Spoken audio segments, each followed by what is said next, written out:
Muy buenas noches, muchas gracias por acompañarnos de manera presencial y también de manera virtual, los que nos acompañan por las páginas y las redes sociales del Museo Nacional de Arte. Estamos cerrando esta segunda jornada del quinto seminario anual de culturas visuales, la revolución ante lo bello y las vanguardias estéticas en Bolivia, con una charla magistral de una persona que creo que muchos estudiantes estiman y me han hablado bastante bien, y en el museo tenemos un buen concepto por el trabajo que realiza. Estamos justamente con Mario Ibáñez, que va a presentar una charla magistral que tiene por título Lo feo como categoría estética y la deconstrucción de la apariencia sensible de lo bello. Y voy a leer de manera muy sintética algunos detalles de la semblanza biografía de Mario. Mario es artista plástico, estudió arquitectura en la UNSA, artes plásticas en el AMBA y ciencia política en la UNSA también. Ha ganado muchos premios, entre los más representativos e importantes está el Gran Premio Pedro Domingo Murillo, además del premio al edificio de la Asamblea Legislativa Plurinacional. Tiene diferentes publicaciones, es docente y ahora nos va a compartir la ponencia la charla magistral que les comentaba hace un momento. Muchas gracias, Mario, por tu visita al Museo Nacional de Arte. Tienes el espacio para compartir la charla y quedamos atentos. Luego abrimos un espacio para las preguntas y los comentarios. Es tu micrófono, Mario. Buenas noches, muchas gracias. Debo agradecer a la directora del Museo Nacional de Arte, la licenciada Arandia, a todo el equipo organizador que ha hecho posible todo esto. Con las disculpas del caso, si he solicitado un equipo complementario. Sin embargo, el material que les he traído creo que les va a gustar, puesto que son muchos conceptos y muchos mapas conceptuales. Y iniciamos con la charla. Vamos a desarrollar concentrándonos en dos puntos que ustedes ven ahí, que están polarizados, que se basan básicamente en la apariencia sensible entre lo bello y lo feo. Y para eso nos vamos a dedicar con el autor Baumgarten en primera instancia. Vamos a entrar a una deconstrucción y vamos a abordar el principio o las características de lo que podría entenderse como categoría estética de lo feo. De esa manera vamos a contextualizar, vamos a ver los conceptos de la misma y vamos a acabar con Rosenkrantz, que va a ser uno de los autores que va a profundizar el carácter de lo feo en el arte, o la categoría estética de lo feo. El término estética, muy usado por los artistas y para valorar la obra de arte, y no solamente para eso, simplemente quizás como un respiro del artista y del espectador, fue un término acuñado por Baumgarten para 1700. Baumgarten va a tener como un modelo teórico, como modelos teóricos a filósofos como Wolff o Leibniz, que son, digamos, como el centro principal de la filosofía alemana. Eso quiere decir que Baumgarten va a tener una escuela bastante rigurosa. El concepto de estética, además, el abad Marchena, que va a ser el primero en nombrar el término en la lengua castellana, pero desafortunadamente dentro de una connotación negativa, ¿no? El término va a aparecer en la obra de Baumgarten, inicialmente en la tesis doctoral del mismo. Esa tesis doctoral se va a llamar Reflexiones filosóficas acerca de la poesía. En esa tesis básicamente inicia el concepto de la estética como tal. Para eso he sustraído del documento y de la tesis de Baumgarten en la tercera parte, dice, y hablando al respecto de lo que es estética, entendemos por representaciones sensibles las recibidas por la parte inferior de la facultad cognoscitiva. No olvidemos que para ese entonces había una idea de que existe un conocimiento superior e inferior. El superior va a ser el racional totalmente y el inferior va a ser la parte sensible. Esa facultad cognoscitiva dentro de lo sensible. En tanto surge una confusa representación del bien, aparece lo sensible. Parece ser que la estética tiene una connotación algo oscura por estar en la parte inferior de la facultad cognoscitiva. Lo sensible es más perfecto cuando más favorece a sus partes, dice. La aparición de la representación sensible surge entonces en ese estado oscuro, ¿no? Dentro de la tesis doctoral de Baumgarten vamos a poder ver cómo el poema, un simple poema con lo sensible, alcanza a denominarse poesía, ¿no? Porque este parece alcanzar estados de poesía clara, parece también existir una representación clara y oscura, y no importando el tono de estas, alcanzan la sensibilidad. Como verán, la parte de la estética tiene una dependencia con esta interrogante y dice: ¿quién sería capaz de negar que la imagen es lo que nosotros hemos imaginado? Toma de la percepción las impresiones de las cosas percibidas, todos los artistas más o menos hacen eso, y las transforma consigo mismo. Es interesante también saber que aparece el principio de lo particular en lo universal, o viceversa. Dice: por tanto, representar una totalidad con una imagen parcial, y ello de modo extensivamente más claro, es poético. Nadie podría entender qué es estética sin antes no habilitamos una connotación natural llamada intuición. Entonces, esta intuición es la que nos va a provocar ese conocimiento oscuro, conocimiento raro, del cual nos habla Baumgarten. En la obra de Baumgarten también nos habla de Platón y una serie de autores. Vamos a revisar una serie de autores muy vinculados a lo que puede llamarse como estética. Platón nos dice, Baumgarten nos plantea: se vuelve a Platón y se lee con cierta ansia y cordialidad esas etapas de sabiduría, partiendo siempre, claro está, de esa naturaleza dual que es el alma y el cuerpo. No vamos a hablar sobre el alma, pero sí nos interesa los conocimientos de Platón, porque va a ser uno de los primeros que se va a preocupar sobre lo bello. No es que Platón precise en concreto una ciencia estética, pero le da una particular significación. Entonces, por el contrario, lo que pretende es subrayar Platón que la apreciación es una especie de metafísica de la belleza. Intentamos generar, más allá de la física, más allá de la materia, más allá del entendimiento, una especie de conocimiento secreto, intuitivo, inexplicable y oscuro. Desde ahí empieza a entenderse la estética.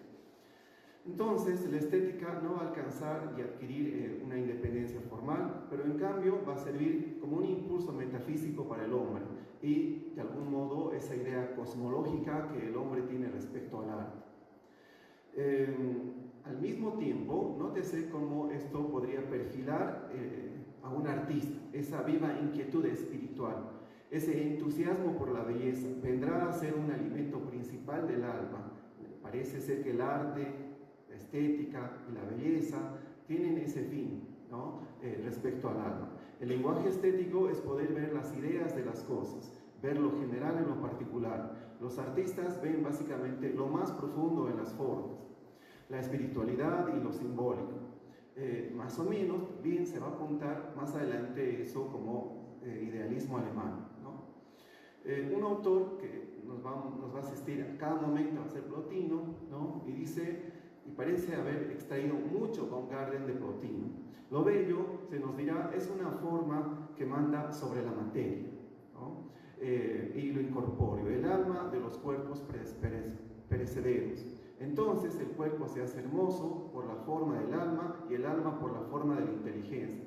Nótese acá cómo la belleza va de un conocimiento inferior a un conocimiento superior, ¿no?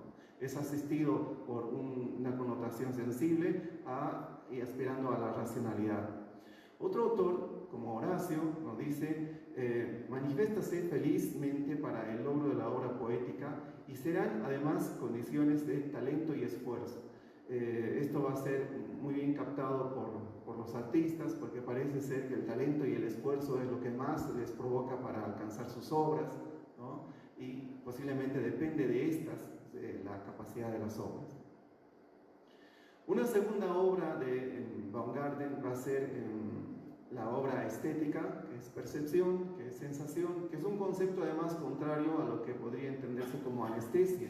Porque la anestesia es una suspensión de los sentidos, mientras porque la estética es una percepción y una sensación profunda de los sentidos. El contenido programático de esta obra, donde ya aparece y figura el término estética, es la heurística, esa técnica de investigación que tiene, la metodología y la semiótica. Sin embargo, como en todas las obras, no todo se desarrolla y llega a desarrollar solamente la parte heurística. Hablemos un poco finalmente de Baumgarten. El mérito que este tuvo es haber intentado sintetizar la estética como ciencia especial integrando a la filosofía de su tiempo. Esa era la pretensión de Baumgarten. Y al parecer parece haber un error ahí. Muchos le critican porque la estética no puede tener niveles de ciencia. Es una contradicción muy fuerte. Antes de Baumgarten y el concepto de estética, el concepto mismo de estética era como una condición de ancilla, una especie de sierva, esclava, criada de otras disciplinas filosóficas. Entonces Baumgarten va a elevar el concepto para ser tratado en el arte. Otros conceptos varios referidos a lo bello y a la estética. Por ejemplo, Hegel nos dice la estética precede a la filosofía y a la religión. Recordemos en la obra de la fenomenología del espíritu de Hegel, en la que pone a la filosofía, pone a la religión y al arte como, digamos, lo absoluto, ¿no? Lo más alto y elevado de la condición humana. Y entonces precede lo racional y precede lo lógico esa situación bella, esa situación estética. Va más allá de lo lógico racional. Y con esto, con Hegel, vamos a entrar a entender el término como dentro de un carácter de introducción y de pórtico, ¿no?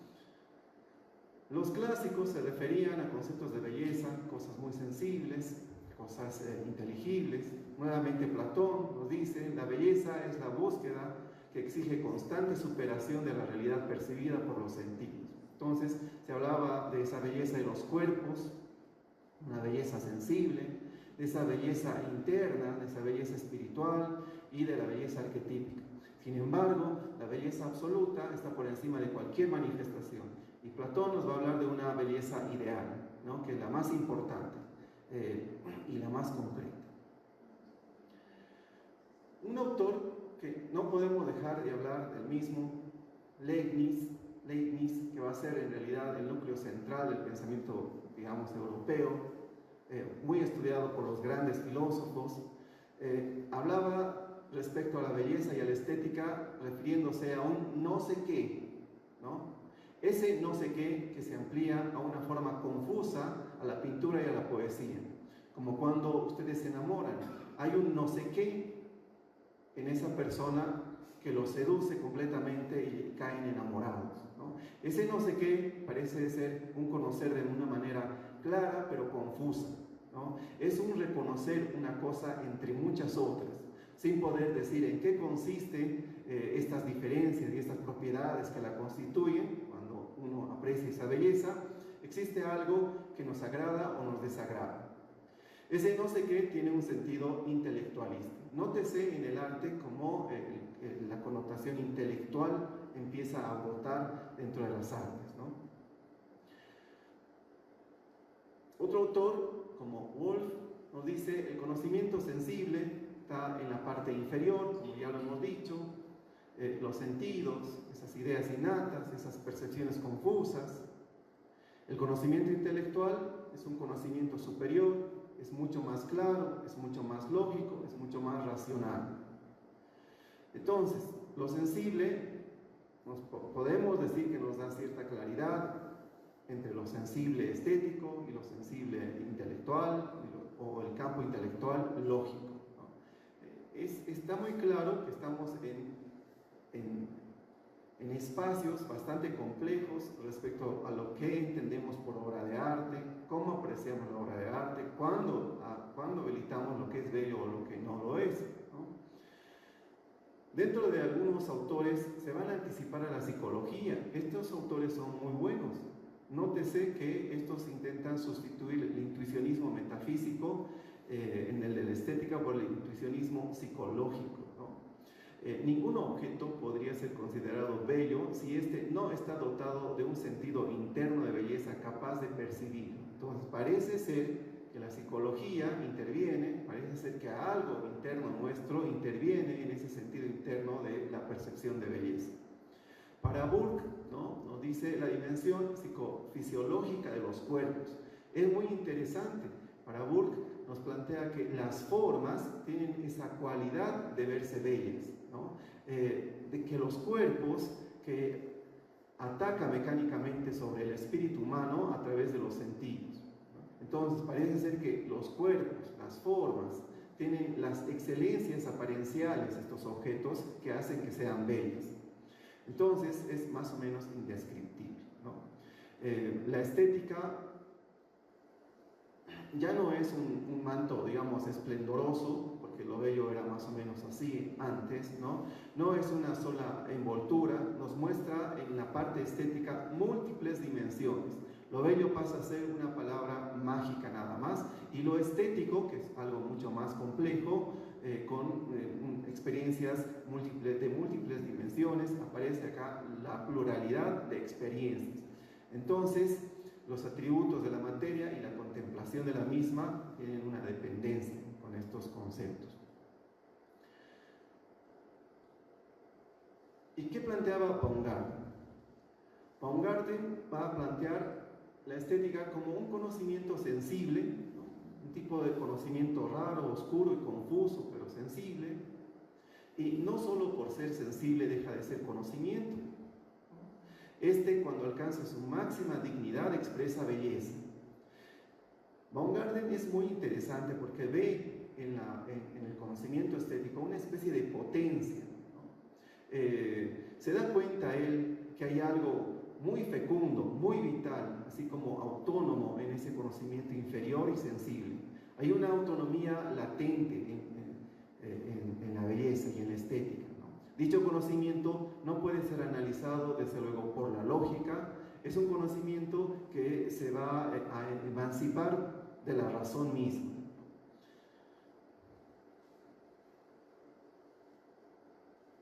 Estos términos que ustedes ven eran términos que se usaban antes de la estética, ¿no?, que se les atribuía a ese fenómeno de catarsis, de apreciación, etc. Se llamaba estética trascendental, como todo conocimiento sensible. Se llamaba hedónica, como esa búsqueda del placer y el deseo. La calología, esa disciplina que estudia la belleza, ¿no? Y más adelante con Hegel, como ya lo hemos dicho, va a estabilizar el concepto y el término estética. Entonces, desde entonces va a estar, digamos, estable.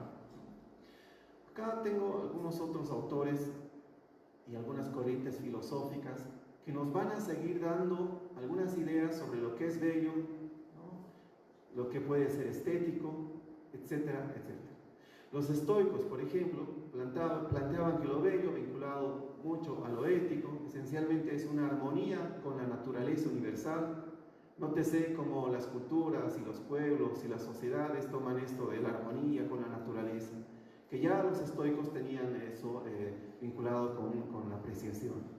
Plutarco nos va a decir: el arte es esencialmente un conocimiento, la fruición, que es ese goce estético, incide en el hombre. Plotino, nuevamente, como les dije, Plotino va a estar a cada momento dando ideas, planteando muchas proposiciones. Dice: muestra ese carácter contemplativo del arte. El arte ni imita lo directamente visible a través de los sentidos, más bien esta debe penetrar las razones profundas de las cosas naturales. Acá, nótese que Plotino intenta mostrarnos que no es fundamental en el arte la copia. La belleza, al parecer, es la esfera del alma y el espíritu, tiene una naturaleza interior. Así el arte es la representación exterior de una idea. Ojo con esto para los artistas, que creo que nuestro público en general. La belleza para Plotino va a ser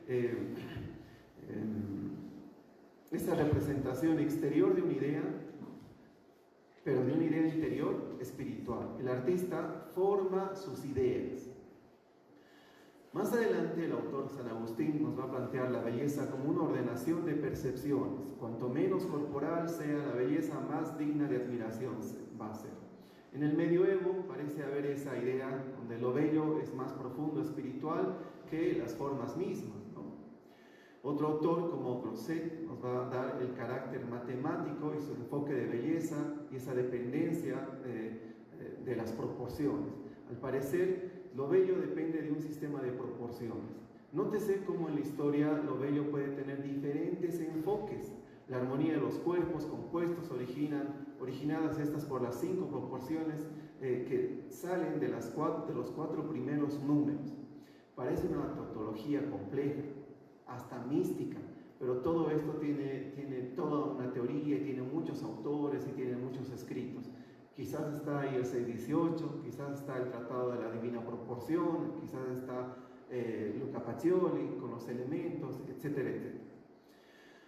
Mariettam nos va a decir, la belleza es belleza aquella que deleita el intelecto, la integridad, complace la plenitud, la proporción, da orden, tiene unidad, da claridad, es la última que habilita la razón y determina un juicio. Como ven, en este autor hay un proceso y un procedimiento, casi como un sistema para entender qué puede ser belleza. Otro autor, como Piero della Francesca, ya renacentista, creo que todos lo conocemos, ¿no? Nos va a dar una idea con una aspiración científica, ¿no? Porque tiene un espíritu muy cientificista, se va a basar en la empiria, en la racionalidad y bajo los sistemas de perspectiva y de proporción, ¿no? El arte, y por eso el arte renacentista tiene esas connotaciones bajo un manto cientificista, ¿no? Alberti nos va a decir lo siguiente: se contempla con los ojos, pero se valora por la razón. El orden es clave para el arte y la belleza y debe ceñirse a las reglas generales de proporción y armonía. Un poco eso es la herencia a lo que se tiene en nuestro contexto, ¿no? Casi renacentista. El diseño que hace posible el arte depende de la preordenación en la mente, ¿no? Ficino y Cusa nos van a plantear lo siguiente: toda academia y todas las academias florentinas para ese entonces se basaban en el arte y la belleza, porque estos deberían depender de una armonía cósmica. La belleza es un don intelectual, ¿no? Pero al mismo tiempo tiene un elemento ilusionista. Lo que vemos no existe realmente, es el resultado de una iluminación del espíritu, es un producto artístico. Ahora bien, hemos contextualizado y hemos dado, digamos, un centro respecto a lo que puede ser la estética con el autor Baumgarten y otros que le apoyan. Antes de entrar a lo feo como categoría estética, necesitamos hablar del concepto de deconstrucción. Y el concepto de deconstrucción que vamos a intentar hacer en esta jornada, que es básicamente una especie de desmontaje de un concepto o de una construcción intelectual, ¿no? Por medio del análisis, mostrando así una serie de contradicciones y ambigüedades, porque todo lo que acabamos de mencionar puede o no ser posible en el arte, ¿no? El sentido, el que va a trabajar mucho esto de la deconstrucción va a ser Heidegger, pero no nos interesa en este momento, pero hace un desmontaje de las piezas del concepto como tal, ¿no? Una exploración de la realidad y una existencia de retornar a las cosas mismas. Esta deconstrucción que intentamos hacer bajo un concepto o un texto es criticarlo quizás filosóficamente, ¿no? Afirmar que uno de sus objetivos de la deconstrucción en la obra de la fenomenología es la reinterpretación de sus fines y de sus motivos, esa búsqueda de falsedades o de falacias que oculta el discurso y las teorías y todas esas ideas que acabamos de mencionar, el desmontaje de ambigüedades, de análisis de estructuras que componen el discurso. Entonces, en su obra Ser y Tiempo nos va a dar una estrategia, una nueva práctica de la lectura, ¿no? Y su tesis fundamental es la siguiente: la experiencia del mundo circundante no debe concebirse teóricamente, ¿no? O teoréticamente, que es más o menos lo mismo, ¿no? Para este autor, en la deconstrucción en cambio, pone énfasis en las apariencias, o sugiere al menos que la esencia se encuentra en la apariencia y no en la teoría, ¿no? De ahí que, por ejemplo, lo que acabamos de ver sobre el muralismo o los grafitis callejeros, etcétera, son una especie de construcción artística, ¿no? Plantean otras cosas, otras realidades y bajo esa énfasis la experiencia empírica, ¿no? Entonces, esas ideas, esas formas, esas esencias, vamos a intentar buscar, ¿no? Esta acción de la deconstrucción no vamos a destruir, ¿no? Simplemente nos va a llevar a conocimientos nuevos. El propósito de la deconstrucción es esa desedimentación. No nos quedemos con la idea dura de lo que podría ser arte, ¿no? Entonces, la deconstrucción nos va a asistir y simplemente sucede. No es un acto de repudio, sino más bien es un compromiso y una acción crítica con el quehacer artístico o plástico. Identificar esos límites, sus contradicciones, esas aporias, esas faltas de racionalidad en estas teorías, es muy probable que las podamos desmontar. El propósito de la deconstrucción no es suprimir las tradiciones metafísicas o hacer un llamado a la muerte a los grandes relatos de la modernidad y de la historia del arte. Lo que se hace es un pensamiento más posmoderno, es un pensamiento abierto, un pensamiento alternativo y posible. Entonces, la realidad no es una teoría, depende de una experiencia y un contexto. Habiendo aclarado qué es el concepto de deconstrucción, iniciamos con lo feo como categoría estética. Nótese cómo los clásicos entendían la obra de arte basadas en el orden, en la proporción, en la taxis, que es ordenamiento, en lo calculado, en esa manifestación estructurada, ¿no? En el número, en lo racional, y todo lo que no tiene esa connotación para los griegos y los clásicos, entonces es feo, es caótico y es deforme. Para Platón, ¿no? La formulación sobre el arte y la belleza es aquella que tiene taxis, tiene simetría, tiene ritmo, y eso que los estudiantes trabajan mucho o intentan buscar, esa ordenación y esa armonía. Pero también es regio en los diálogos de Platón, nos muestra cómo los sentimientos en los jóvenes son incontrolables, ¿no? Esas pasiones son irrefrenables. Lo no mesurable aparece, la falta de forma, la copia y la falsedad, etcétera, etcétera. Vamos a avanzar un poco más. Para Aristóteles, la obra de arte y la belleza va a depender de la magnitud de las partes, ¿no? El orden y la garantía de conjunto, ¿no? Lo bello y lo bueno en una misma realidad. Lo bello se contempla y lo bueno se hace. Entonces aparece la idea de lo bello con lo bueno, ¿no? Ese carácter ético vinculado a la práctica artística. Para Plotino, otra vez, ¿no? Lo feo es el resultado de esas impurezas que ensucian el alma. Entonces parece haber en toda la historia del arte ciertas connotaciones de algunos datos sobre esto que se llama lo feo, ¿no? El alma, como el oro, llena de impurezas terrenas, ¿no? El universo es bello no por grande, sino por ser uno. Acá hago una crítica un poco dura a los copistas, porque creo yo que el arte boliviano, creo latinoamericano, se basa mucho en la mímesis, esa idea de la copia, y eso es lo que hay que un poco remover con la deconstrucción que estamos planteando, y vamos a intentar que abandonen esa actitud de la mímesis y la copia, porque no es nada útil, acaba siendo simplemente un análisis de la relatividad de la realidad cuando tú copias. Y la crítica al copista es la siguiente: se deduce que por el distanciamiento del ser respecto a la obra de arte y por acabar como mera apariencia de la realidad, los copistas se caracterizan por lo feo y falso, un simple remedio de la existencia, y no hay ningún tipo de aporte respecto al ser y a lo sensible, porque acaban simplemente copiando.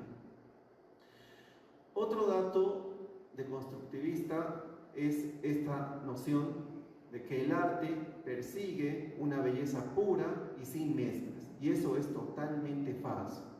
De ahí que a mis estudiantes no les solicito gomas, ¿no? Necesito que se ensucien más y que se confundan más. Porque nótese que ya desde los griegos y mucho antes, los estilos como la tragedia, la comedia, vicios, crímenes, locura y lo horrendo era parte del arte. El arte no es una cosa simplemente bella, perfecta e inmaculada. Como ven, tiene connotaciones también, digamos, negativas. Que sabemos que el fuego, el cancerbero, los demonios y el infierno, toda la mitología griega han estado plagadas de estas manifestaciones que no necesariamente son perfectas. Es más, hablamos de un dios cojo, ¿no? Hefesto, un dios cojo que por lo tanto no es completo, no es perfecto. Y la obra de arte está entremezclada entre una y muchas otras cosas, como las arpías, los sátiros y las quimeras. Para alcanzar esa totalidad, entonces, no puede ser un elemento puro. El arte no es un elemento puro. Entonces hemos desmontado y hemos deconstruido esa idea tan dignificante y tan poética y perfeccionista del arte. Hablemos un poco sobre la fe, el cristianismo, ¿no? Y cómo es que las religiones pueden inducir a las ideas sobre lo bello y lo feo. Para San Agustín, por ejemplo, se hablan de dos tipos de belleza, una que es espiritual, ¿no? Y la otra que es sensible, pero la segunda, la sensible, es engañosa, ¿no? Desde ya da una connotación negativa a la segunda, ¿no? Una visión maniquea, un dualismo entre el bien y el mal, entre el cielo y la tierra, entre lo blanco y lo negro. Esa es la visión cristiana siempre manejada, ¿no? Por lo tanto, manipulando también al creador, ¿no? Hablando de los artistas. Todos los seres poseen una medida, una armonía y un orden. Eso es lo que planteamos. No hay niveles de belleza por la racionalidad o por la inteligencia. Los entes, es decir, todo lo que entendemos en nuestra inteligencia, sean cosas, sean conocimientos, etcétera, etcétera, son bellos de diferentes maneras. ¿Cómo es posible que en la creación que Dios ha generado pueda ser posible la existencia de la fealdad? Entonces, para San Agustín, si bien da connotaciones negativas en algunos elementos, también nos muestra una generalidad, digamos, de una universalidad de la belleza. Vámonos a Tertuliano. La Biblia prohíbe la imitación casi como si fuese un adulterio. En el medioevo no se podía dar un claroscuro, no podías dar bulto redondo, ¿no? Porque podía ser como una especie de adulterio. Las artes humanas son falsificación del arte de Dios. Lo puro con Dios no se añade, no se superpone, y si ocurriese eso, para las ideas cristianas, ellos ya son satánicos, ¿no? Son cosas un poco complicadas, pero no estoy ofendiendo a nadie, espero eso. Lo que es natural, lo que no es natural en todo caso es feo. Entonces aparece una especie de caída espiritual en el hombre cuando incurre en cosas que pues, la cristiandad no le plantea. Cuando pesa lo reprochable, el rechazo y la censura, también aparece una connotación fea. Entonces la creencia hebrea plantea que lo feo es aquello que es lo que avergüenza, ¿no? Ahí que es probable que los cristianos o aquellos fundamentalistas de alguna religión tengan sus limitaciones y no se adhieran, digamos, al estado intrínseco del arte de la libertad, ¿no? Entonces hay limitaciones. El pecado te excluye del orden creado. Entonces, si haces cosas feas, pues te vas al infierno, ¿no? Detrás de la apariencia fea podemos captar la variedad simbólica, etcétera, etcétera, respecto a la cristiandad. Como ven, hasta ahí hemos podido revisar una serie de conceptos, una serie de asistencias como estructuras complejas como la religión, como la copia, etcétera, etcétera. Dentro de lo moderno, ¿no? El renacentista tiene siente esa necesidad de perfeccionar y engrandecer la naturaleza.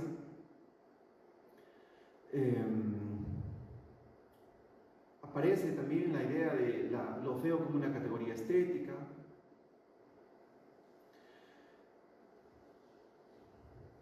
Este autor, uno de los que más me gusta, Benedetto Croce, nos dice la estética como una ciencia de la expresión, porque casi es de la Bauhaus, porque la Bauhaus planteaba eso, ¿no?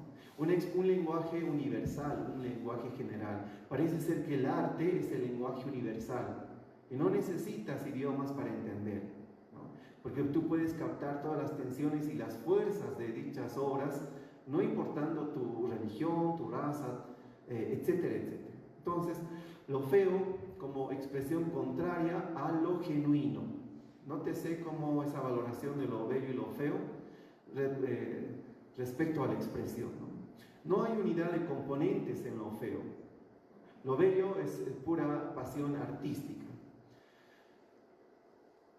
Nótese cómo en la filosofía, no solo estas, seguramente muchas más, el pesimismo, el concepto de dionisiaco, el existencialismo, el nihilismo, la psicología, nos dan una serie de acercamientos a elementos negativos que pueden ser considerados como la categoría de lo feo.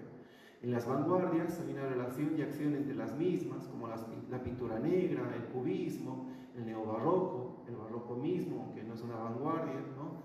El expresionismo, el arte grotesco, el arte macabro, el dadaísmo, el brutalismo, el naif, el fauvismo, etcétera, etcétera, son digamos, corrientes artísticas que van hacia lo informal, que se resisten a ese estado de perfeccionamiento y buscan las cosas irracionales, deconstructivas, etcétera, etcétera.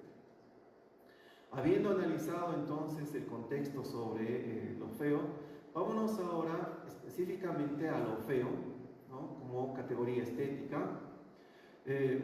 Acá les he puesto un detalle, digamos, como dato teórico muy bueno, ¿no? Para Schlegel va a reclamar la categoría estética de lo feo. Va a ser uno de los primeros autores que va a intentar plantear ese olvido sobre la categoría estética de lo feo. Y va a tener un tratado romanticista, ¿no?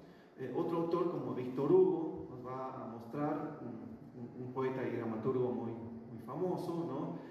Hay una obra muy regia que se llama El Prefacio de Cromwell.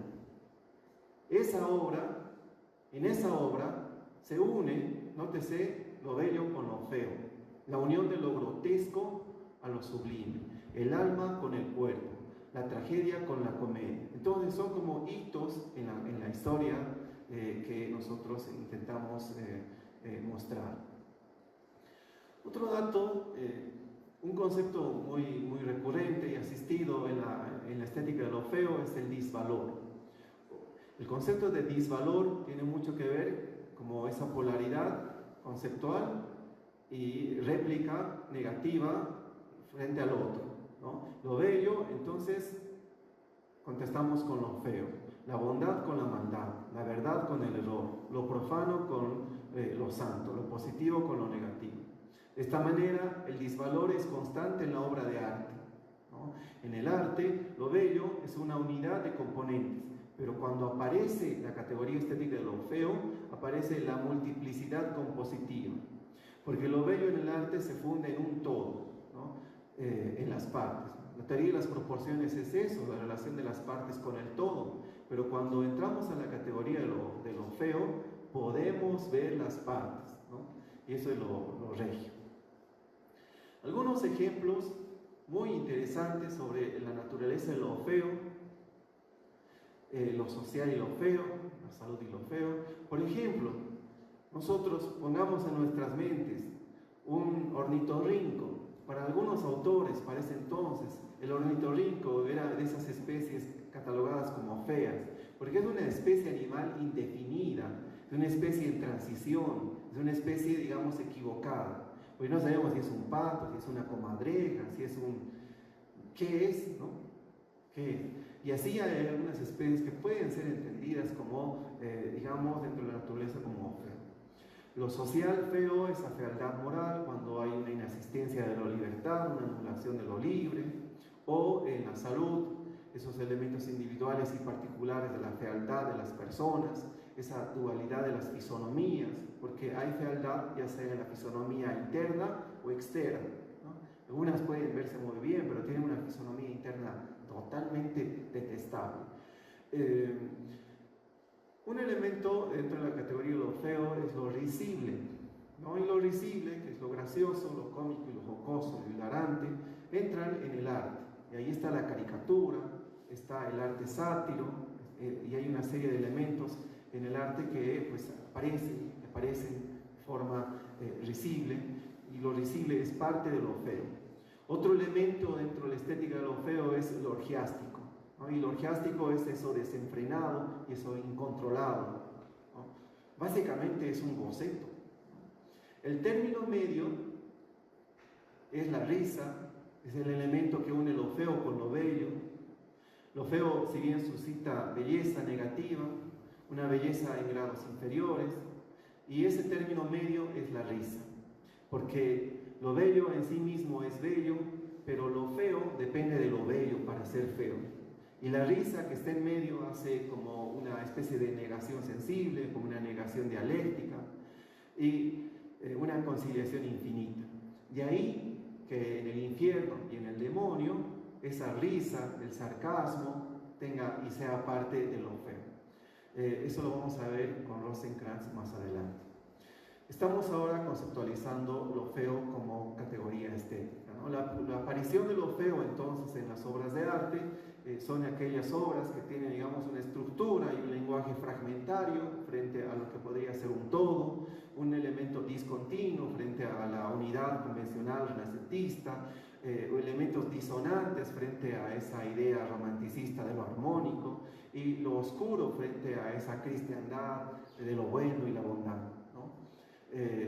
Entonces la aparición de lo feo tiene también mucho que ver con lo feo en sí mismo, como una degradación natural, como el envejecer, ¿no? Eso es casi natural.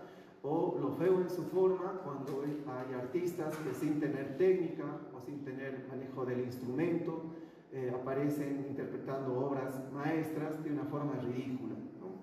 Entonces aparece lo feo en su forma.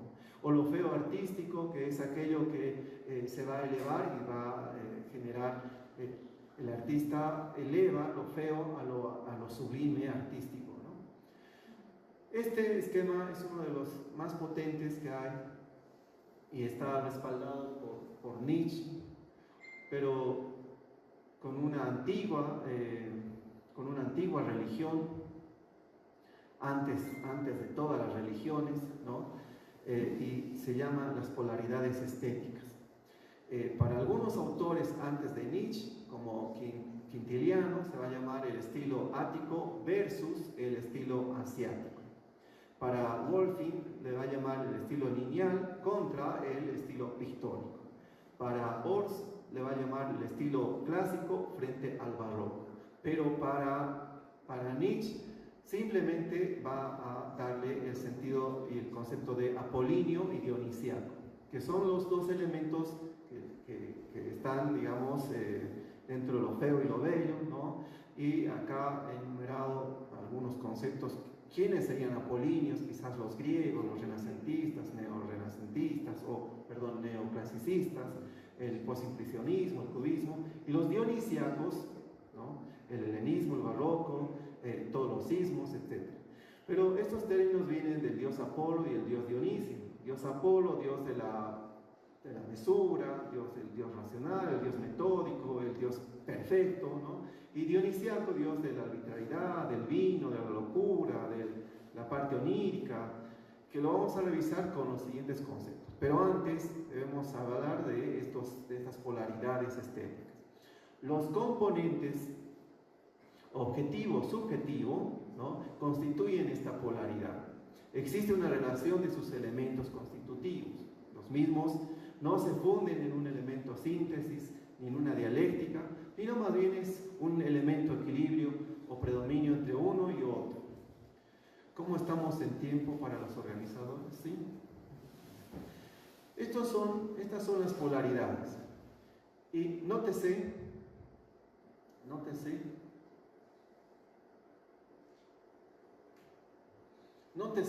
que nuestros estudiantes vienen con una polaridad ya acentuada porque provienen de unos sistemas sociales como la familia, como la religión, como el colegio, etcétera, etcétera.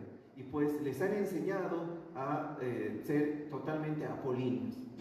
Y en las artes lo que más necesitamos es ser dionisianos, ¿no? Y entonces aquí las polaridades se van enumerando: lo objetivo frente a lo subjetivo, lo apolíneo frente a lo dionisiaco, el uso de la razón versus el uso del instinto, la sensación, la percepción, el sentimiento, la voluntad, etc.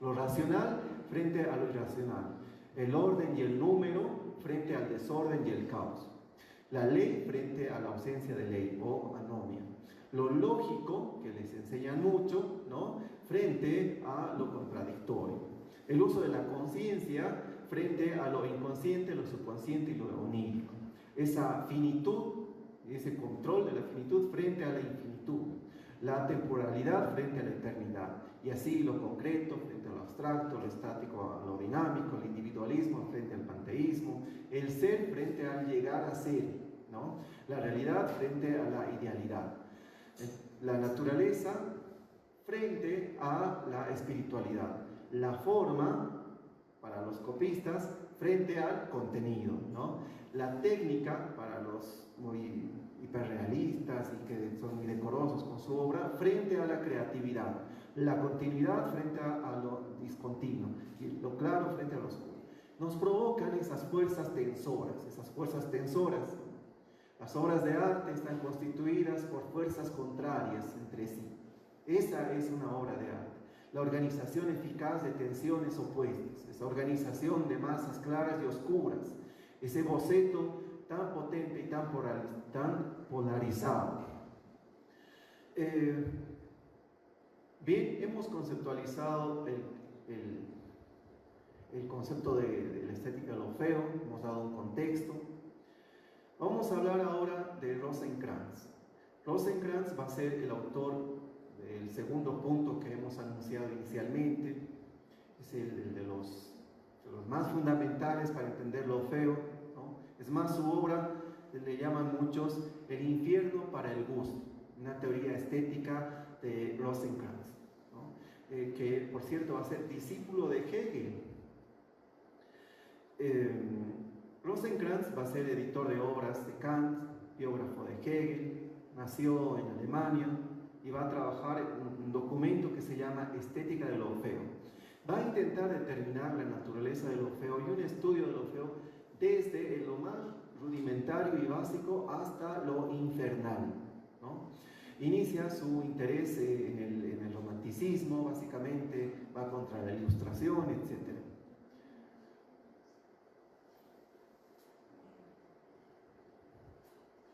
Vamos directo.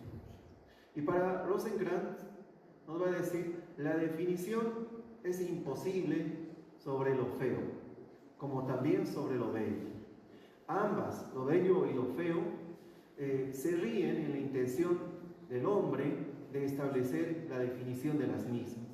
Entonces, lo feo es más intenso, suscita sentimientos más fuertes, tiene esa cualidad catártica, esa exaltación de los sentidos, que es la catarsis, y provoca el sentimiento. Acá he puesto un pequeño detalle de Kant que nos habla de la representación subjetiva del objeto, ¿no?, qué regia cosa para los copistas, ¿no?, la representación subjetiva del objeto. Lo feo y su carácter desagradable suscita en nosotros un movimiento anímico, nos afecta y nos incomoda anímicamente y físicamente. Entonces, para un poco resumir, Rosenkrantz nos dice: si bien lo bello atrae, lo feo retrae. Lo bello te abre los ojos y lo feo te cierra los ojos. Lo bello te induce al cuerpo, a la quietud, a la contemplación estática, ¿no?, estética y estática, ¿no? Los elementos positivos de la vida se recuerdan cuando uno está frente a lo bello. Mientras que en lo feo, la negación de la vida, el alejamiento y el rechazo, incluso el alejamiento físico de la obra. Uno retrocede por el repudio que siente. Lo feo se asemeja a lo sublime. Lo feo es cualitativamente contraria a los valores positivos de la vida. Lo feo se prolonga más en el tiempo. De ahí que mucha gente quede traumada con los sucesos negativos de la vida. El cuerpo experimenta el rechazo. Lo feo no es catártico, no produce efectos placenteros, sino exaltaciones como tal.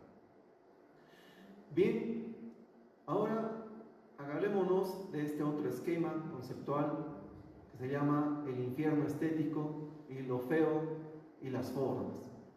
Por un lado, la deformidad, por otro, la incorrección y finalmente la desfiguración. La deformidad, esa amorfia, esa deformidad orgánica, esa irregularidad, esa anormalidad que se tiene, ¿no? Esa desarmonía de todo inconexo, impreciso, total que tienen las obras. Eso es lo regio de digamos, del espíritu de lo feo, ¿no? Que no tiene nada que ver en absoluto frente a esas obras renacentistas, conservadoras, ¿no? Etc. En términos, digamos, plásticos, ¿no? De desarrollo artístico, las asimetrías, la falta de proporciones, las quebradas, las partes de una cosa desequilibradas, la irregularidad, la desigualdad, desproporción, desequilibrio. Si seguimos avanzando a otro nivel del infierno de las formas y lo feo, nos vamos a encontrar con las incorrecciones, esas que son inconveniencias, impertinencias, despropósitos, esas descortesías, esa grosería, esa desatención, etcétera, etcétera. Y finalmente, digamos, en un nivel más profundo, porque no vamos hacia arriba, vamos hacia abajo, ¿no? En una desfiguración de las formas. Lo común, lo repugnante, la caricatura, acá está, y desde luego la risa que hemos hablado también está en todo esto. Y hay un momento ya que muy poca gente produce y desarrolla, que es la criminalidad, lo espectral, lo diabólico, lo demoníaco, la hechicería y lo satánico. Es muy interesante esto, porque por ejemplo hay una movida cultural muy regia en La Paz, que es el vivarium. En el vivarium hay muchas de estas cosas, o sea, intentan buscar estas profundidades del oscuro, ¿no? Vámonos a este otro esquema, entre lo feo y lo falso, ¿no? Que se va a llamar el kitsch. El kitsch, que va a ser en una traducción muy parecido al término tan corriente como vender gato por liebre, ¿no? O en otra traducción también aceptada se puede entender como esa forma de reciclar esos muebles viejos para construir otro mueble, ¿no? Ese kitsch también va a ser como amontonar lodo en las calles. Entonces tiene diferentes traducciones. Y también viene de sketch, algo así como boceto, ¿no? Entonces, acá les he escrito una sentencia kitsch, ¿no? Que dice: lo alternativo a Picasso no es un Miguel Ángel, no es un Miguel Ángel. Es una sentencia kitsch, ¿no? Ese kitsch es una ficción, es una hermosa mentira, una acción de forjar mentiras que parezcan verdades, ¿no? Esa fealdad es cuestión de falsedad. Para Hegel y Rodin nos habla de que todo lo falso se debe poner de un lado en el arte, todo uno se debe dar cuenta que es una obra kitsch, ¿no? Que es una actitud kitsch. Ese kitsch es la cultura del hombre inauténtico, una cultura falsa y fea, que por cierto, a mi juicio, parece ser que el estado del arte hoy en día es ese, ¿no? Los productos por la tecnología avanzada y producen esta categoría de una cultura de plástico. Es una estética de lo feo. Hay una gota de kitsch en todo arte, ¿no? Entonces brota este concepto de la era industrial, del hombrecillo medio, de cultura mediocre, y básicamente es un concepto parásito del arte clásico. El kitsch en el arte es la pura anestesia visual, no perturba nada en sí mismo, es simple mediocridad, sin interrogantes en la vida, ni de nada, es un simple hacer por el hacer, ¿no? Un simple manifestar por el manifestar, no tiene ningún sentido. El kitsch es la cultura de llenar esos vacíos, de sobrecargar las formas, y asimismo es esa tónica muy frecuente la de usar cromáticamente el arco iris en su forma y de exagerar las formas y las apariencias. Es lo que se maneja el concepto de lo kitsch. Otro concepto dentro de la estética de lo feo es evanescente, ¿no? Esa capacidad del arte de esfumación, de metamorfosis, de esa apariencia de cualidad cambiante, ¿no? Puede ser mostrar lo feo visualmente, lo bello del fenómeno, esa esfumación y esa mutación de la misma. Entonces parece que lo feo también trabaja dentro de este concepto o de este fenómeno evanescente.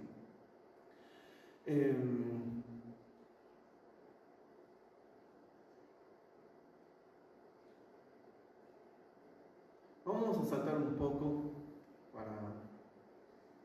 para no ser abusivo con el tiempo,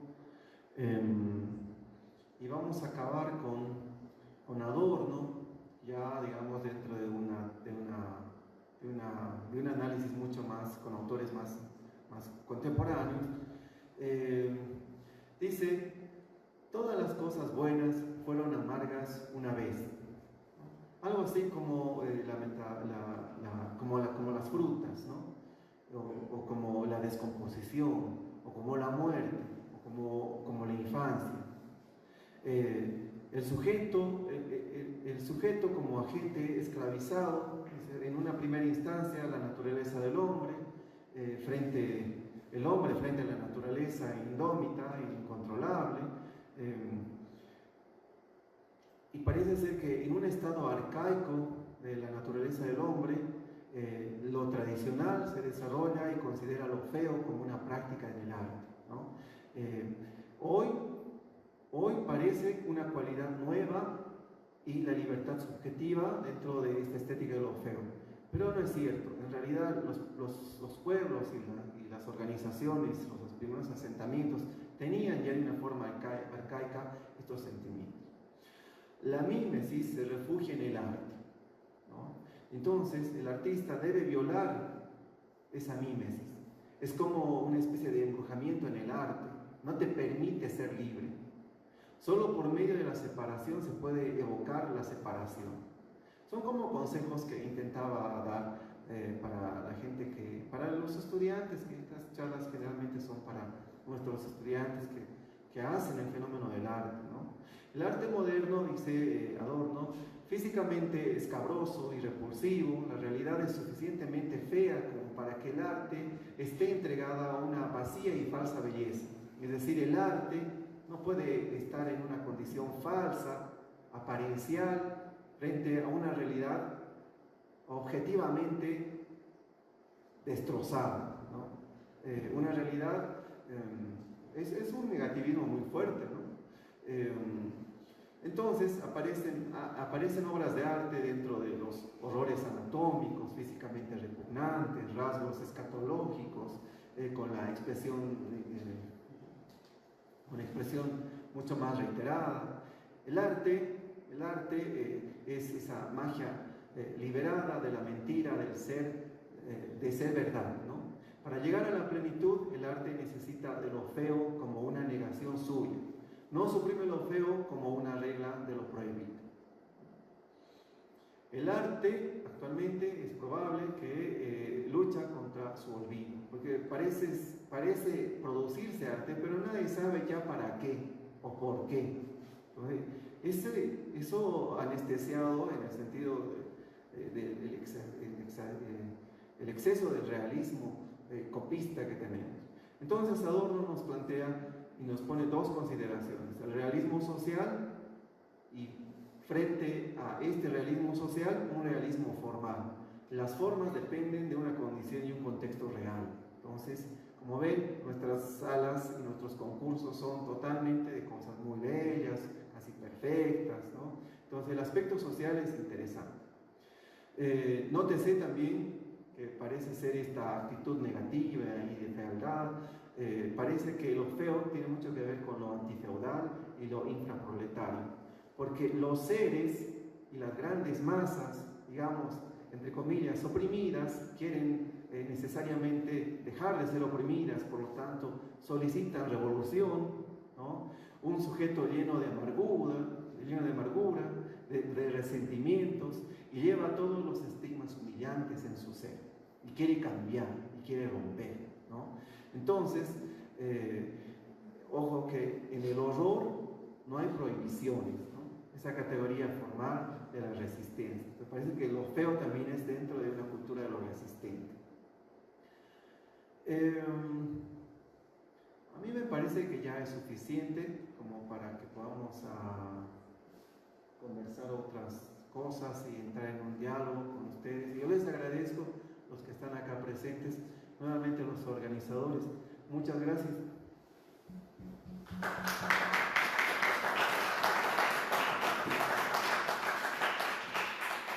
Muchas gracias, querido Mario. Entonces vamos a abrir el espacio para los comentarios, las preguntas, las sugerencias.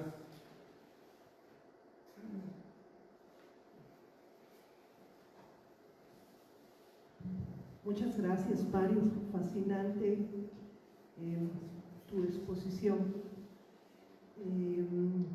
Hay un lugar común como parte del museo que nos toca advertir con muchísima frecuencia, que es la percepción de nuestra comunidad, del amigo y de la amiga del museo, que constantemente reclama el arte virreinal, el arte barroco,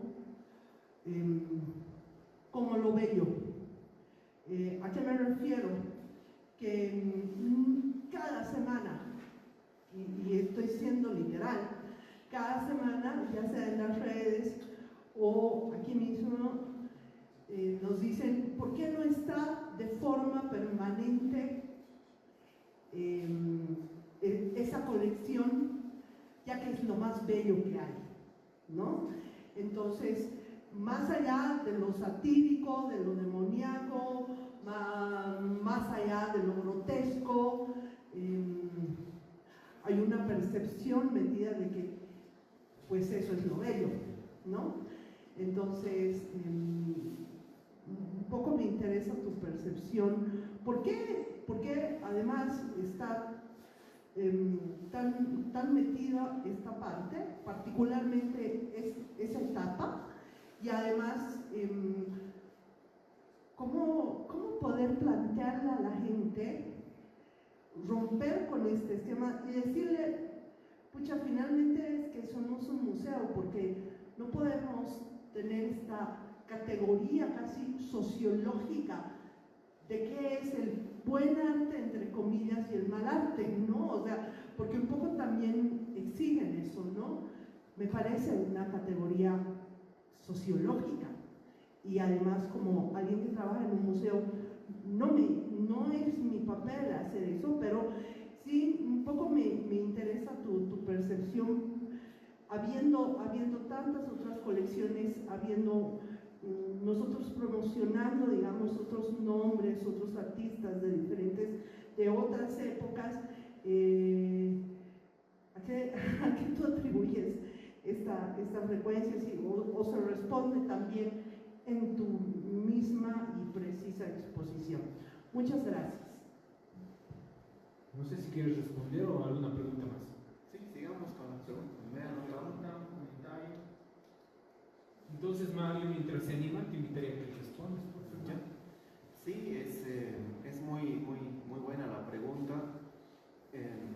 Mientras tanto, en esta ronda de preguntas, les he preparado algunos videos, o este video que, digamos, iba acompañando el conversatorio. Sí, yo creo que el arte se va renovando cada instante. Es más, la estética contemporánea plantea que el arte se restablece y se conceptualiza en su mismo proceso de formación del arte, ¿no? El arte puede ser todo lo que el hombre llama arte, ¿no? Digamos, siendo digamos, muy amplios, todo es posible. Pero creo que venimos de una cultura todavía conservadora, una empolvada estructura de caballetes, de una idea de entender el arte como las bellas artes, etcétera, etcétera. Y es probable que, digamos, las personas de a pie, en su interés de acercamiento al arte, todavía esas obras conserven ese no sé qué potente que las reclama, ¿no? Entonces, yo creo además que el arte barroco tiene, ustedes saben que todo arte tiene estos dos polos, dionisíaco y apolíneo, y un buen arte tiene que tener estos dos polos. Lo regio del barroco es que tiene en una porción menor, no en una porción mayor, el estado dionisíaco, porque hay una ruptura, hay una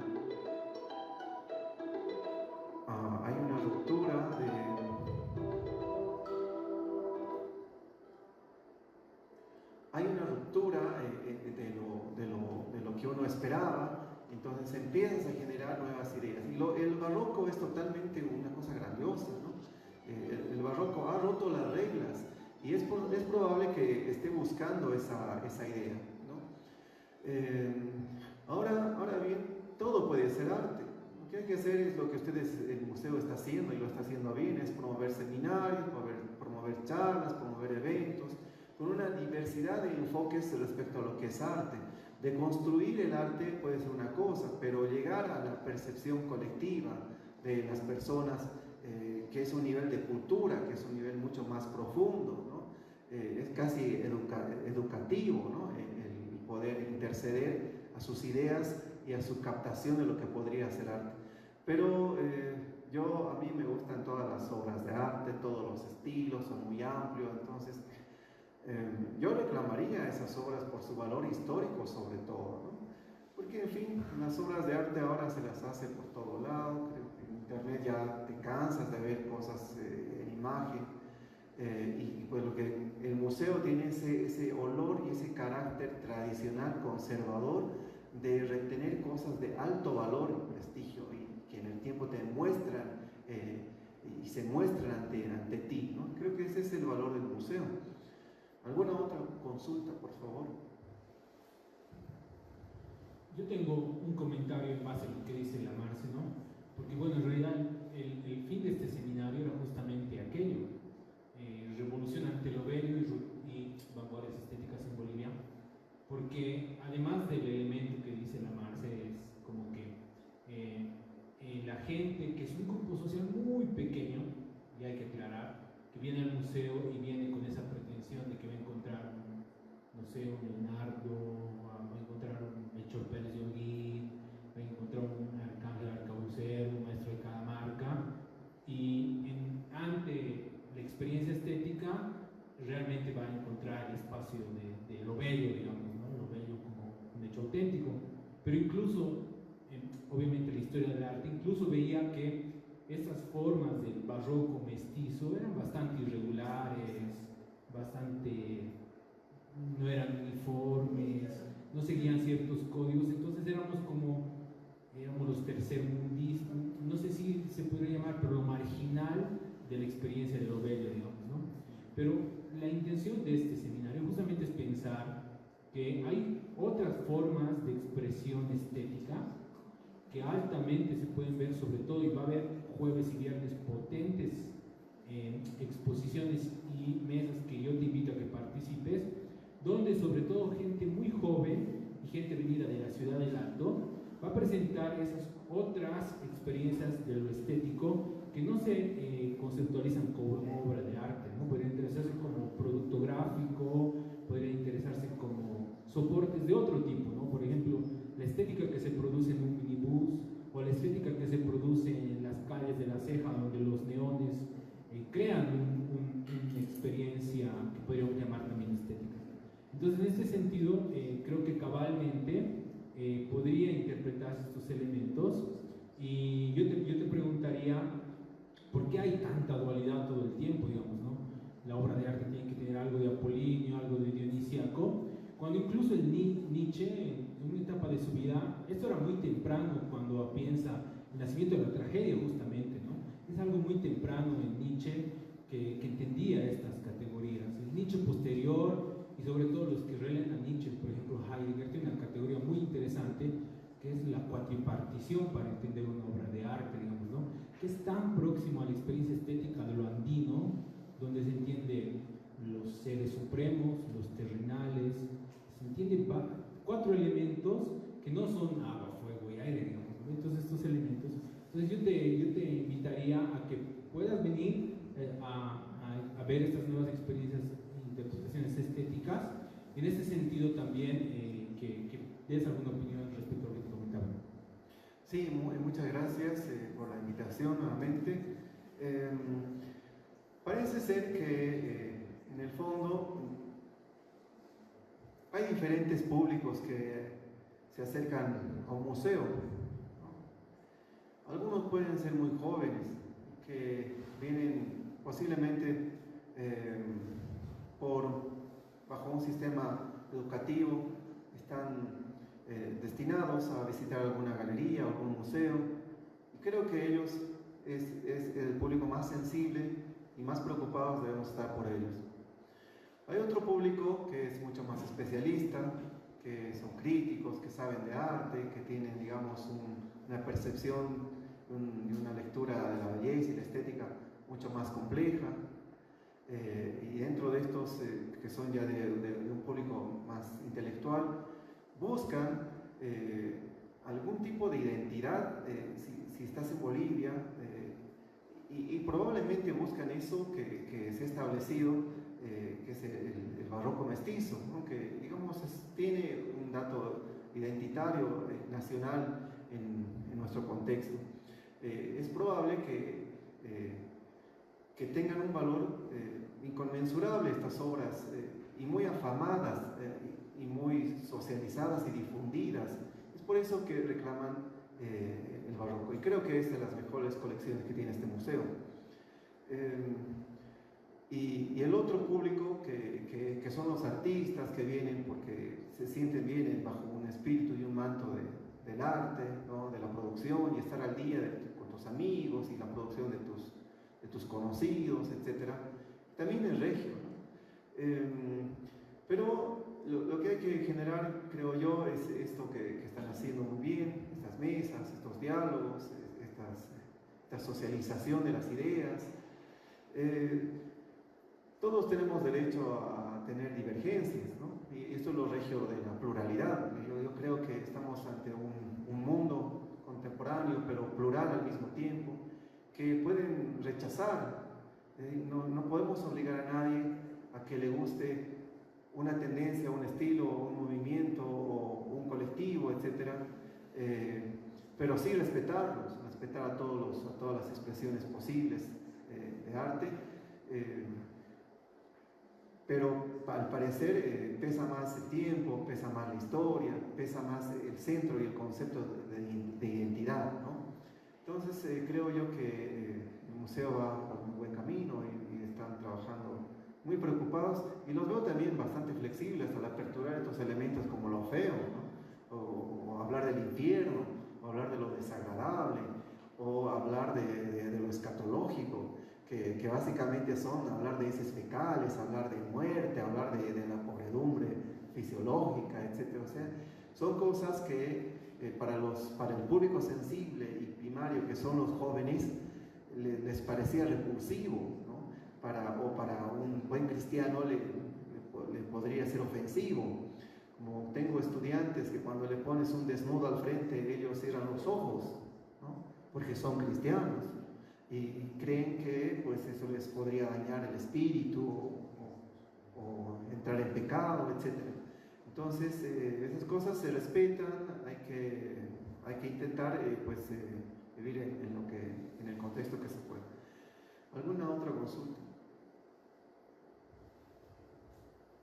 Bueno, si no tendríamos más preguntas, Mario, voy a pedir a Betty que pase para darte, a nombre del Museo Nacional de Arte, un obsequio en agradecimiento por tu participación en el Seminario de Culturas Visuales. Muchas gracias, Mario. En nombre del Museo Nacional de Arte, un aplauso y nos vemos el jueves con nuestra tercera sesión del quinto Seminario Anual de Culturas Visuales. Agradecidos infinitamente por las reflexiones de lo bello, lo feo, lo